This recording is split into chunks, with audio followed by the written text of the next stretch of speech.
Hola a todos, gracias de antemano por la atención.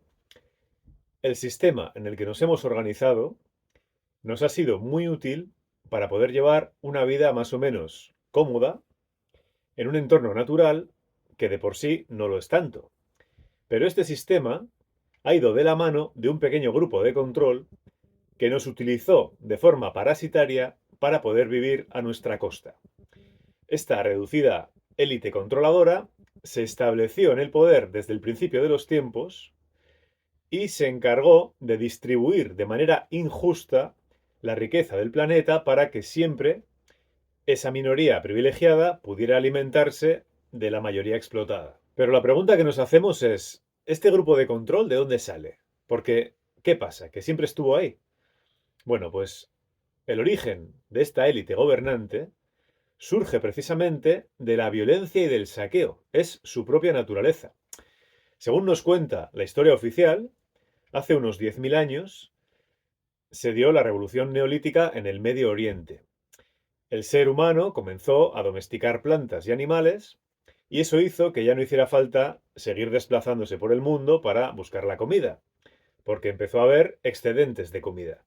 Y esto hizo que los grupos humanos que iban por ahí, cazadores-recolectores, se convirtieran en pequeñas sociedades sedentarias basadas en la agricultura. Entonces, de forma natural, los ejemplares humanos de peor calaña, vamos a decir, esperaban a que hubiera una buena cantidad de comida sobrante y se dedicaban a robar por la fuerza todo ese excedente. Son actitudes animales de supervivencia, ¿no? Que a día de hoy seguimos llevando en los genes. Se puede ver en los niños, ¿no? En los grupos de niños pequeños. Siempre hay alguno más fuerte y más atrevido que por la fuerza puede actuar en beneficio propio sin considerar al resto. Y estos pequeños tiranos suelen tener algunos seguidores que se juntan a ellos para sacar ventaja de alguna manera, pues para sentirse más fuertes o sentirse protegidos o lo que sea. Entonces, había estos pequeños grupos de saqueadores violentos que robaban la comida y se escapaban al mar. Eran piratas, que cuando se les acababa la comida, volvían a los poblados para robar de nuevo y regresaban de nuevo al mar y se iban. Pero claro, en algún momento se dieron cuenta de que era una tontería andar yendo y viniendo cuando podían quedarse en los poblados. Entonces empezaron a llegar a acuerdos con los pobladores para que en vez de andar cada cierto tiempo destruyendo, robando y demás, que era bastante agotador, pues los piratas se quedarían allí dirigiendo el cotarro y la gente les daría voluntariamente un porcentaje de las cosechas. A cambio, ellos les defenderían de otros posibles piratas o de otros grupos invasores. Y así empezó a haber estas clases gobernantes. Se impusieron por la fuerza. Con el tiempo ya se llegó a dar por hecho que eran una clase privilegiada, una élite. Y todos sus esfuerzos han sido siempre para mantenerse en el poder. Y a lo largo del tiempo fueron sofisticando los sistemas hasta llegar a nuestros días en los que siguen siendo los mismos linajes los que lo controlan todo. De modo que en la base el sistema es una esclavitud disfrazada, porque se dieron cuenta de que para controlar a la población, cada vez más numerosa y más informada, es mucho más efectivo contar con su beneplácito, con el beneplácito de los gobernados. Se trata de tener muchas formas de distracción, de entretenimiento, de drogas, para que la gente ame su esclavitud. El famoso pan y circo de los romanos, que sigue hasta ahora cambiando los formatos. Por ejemplo, el alcohol es fundamental. Es lo único que tienen en común todas las culturas de todos los lugares geográficos y de todas las épocas. Beber alcohol anestesia la rabia, las capacidades mentales, la planificación estratégica. Hay que mantener sedados sobre todo a los hombres más agresivos. No vaya a ser que les dé por plantearse cosas y rebelarse. Buenas dosis de fútbol y de alcohol es una receta perfecta para un funcionamiento saludable del sistema opresor. Mientras se tengan ciertas comodidades y entretenimiento, se pagan con gusto los impuestos y se trabaja durante toda la vida para que el grupo de control sea cada vez más poderoso y dueño de todo. A finales del siglo XIX había tres pilares principales del desarrollo, que eran las primeras petroleras, los primeros ferrocarriles y los bancos. Cada uno de estos tres pilares era propiedad de otras tres familias muy conocidas que forman parte de esta élite. Los bancos eran de la familia Rothschild, las petroleras de la familia Rockefeller y los ferrocarriles de la familia Vanderbilt. Estas tres familias se unieron y controlando estos tres pilares principales del desarrollo, pudieron controlarlo absolutamente todo. Se fueron apropiando de los recursos naturales de todo el planeta, controlando los bancos, las industrias de armas, de farmacia, de transporte, las universidades, los medios de comunicación. Todo está en manos de los mismos sujetos desde que pudieron controlarlo todo y juegan con las personas, con los países, con los gobiernos, las instituciones, manejando todo a su antojo mediante el dinero, financiando guerras, revueltas sociales, etc. Y la gente ha sido feliz en una situación así, que en realidad es un juego amañado, es una trampa, pero que bueno, que está incluso bien mientras funciona, porque se puede aceptar el sacrificio de gastar toda tu energía y tus capacidades y tus talentos a cambio de esa vida cómoda y entretenida. Es cierto que dejas de lado el desarrollo personal y el descubrir la trascendencia de esta vida y bueno, las cosas más importantes de nuestra experiencia en este planeta. Pero bueno, es una vida más o menos cómoda, no hay crecimiento humano, pero hay comodidad. Pero esto cuando funciona. Pero ¿qué pasa cuando ya no funciona? Ahora ha llegado un punto en el que ya no se esconden porque hay un cambio de paradigma del que hemos hablado muchas veces en este canal, y no vamos a entrar ahora, pero recordemos que toda su ventaja para conservar el poder consiste en actuar a escondidas, ocultamente, camuflando sus verdaderas intenciones para que no podamos ver a nuestros dominadores tiránicos. Y mediante sus artimañas y sembrando cizaña, dividirnos permanentemente para que nos peleemos entre nosotros y nunca identifiquemos a los verdaderos enemigos, nunca les prestemos atención. Así lo han estado haciendo durante muchos años, pero ya no les funciona porque todo está saliendo a la luz y es imparable. Pierden su ventaja cada vez que intentan una jugada nueva, como ya explicamos. Pero a pesar de que ya se han quitado las máscaras y están anunciando abiertamente sus intenciones de control, resulta que nosotros seguimos en la trampa de este sistema explotador. Es cuestión de tiempo que acabemos por salir. En mi opinión, es inevitable. Pero ¿por qué nos cuesta tanto salir de esta trampa? Pues porque, aunque creemos ser seres muy inteligentes con nuestro complejo razonamiento lógico, en realidad somos mucho más animales emocionales y nuestra mente lógica racional es muy limitada. Nuestras acciones están impulsadas en mayor medida no por la razón, aunque nos gusta pensar que sí, sino por las emociones.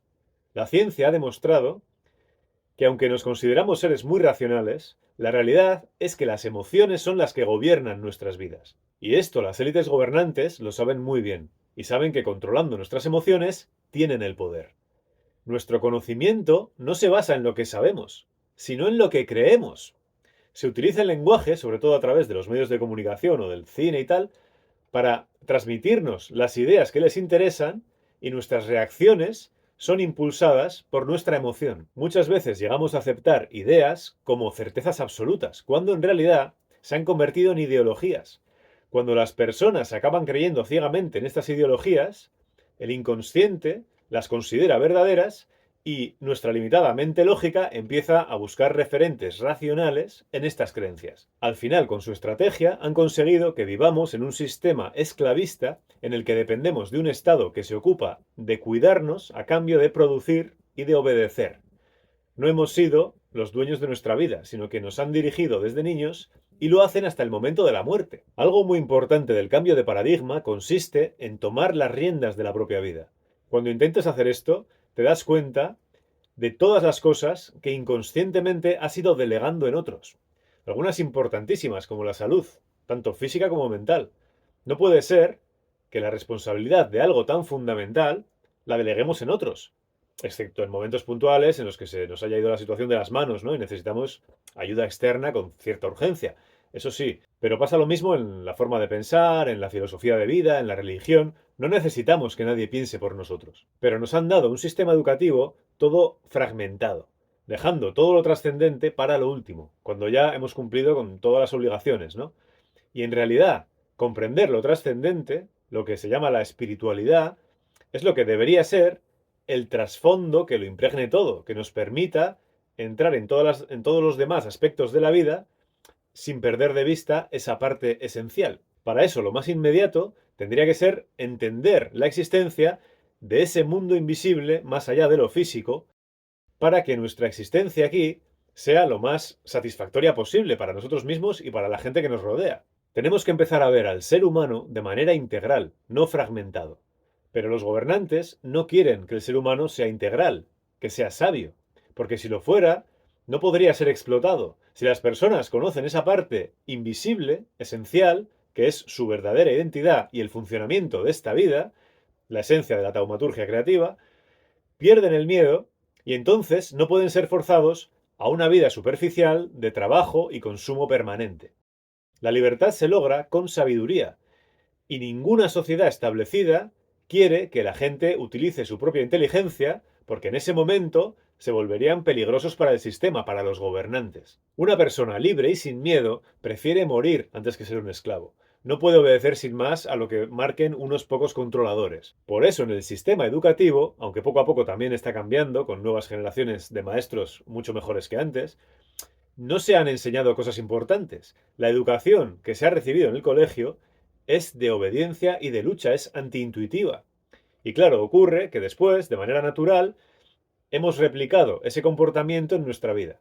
No sabemos defendernos de una manera asertiva, no sabemos cooperar sin competir, no enseñan a vivir, a cómo crear un sentido para la propia vida, a cómo no perder la calma en un momento complicado, a ser empático, a no tener miedo, no sé, todas las cosas fundamentales de vivir una experiencia humana, ¿no? Somos criados en un sistema establecido que sirve a los intereses de las élites de control. No somos educados para ser inteligentes ni librepensadores, sino para adaptarnos al sistema. La educación que da el sistema no sirve a la gente, sirve al sistema. Dando títulos, reconocimientos y premios, nos hacen creer que somos muy importantes, pero llegar a comprender cómo funciona esta vida o llegar a conocer nuestra verdadera identidad no tiene nada que ver con esos reconocimientos. Esos títulos y esos reconocimientos académicos demuestran que tienes ciertos conocimientos y eso siempre está bien. Pero la verdadera sabiduría no tiene nada que ver con los conocimientos, sino con la comprensión de la existencia.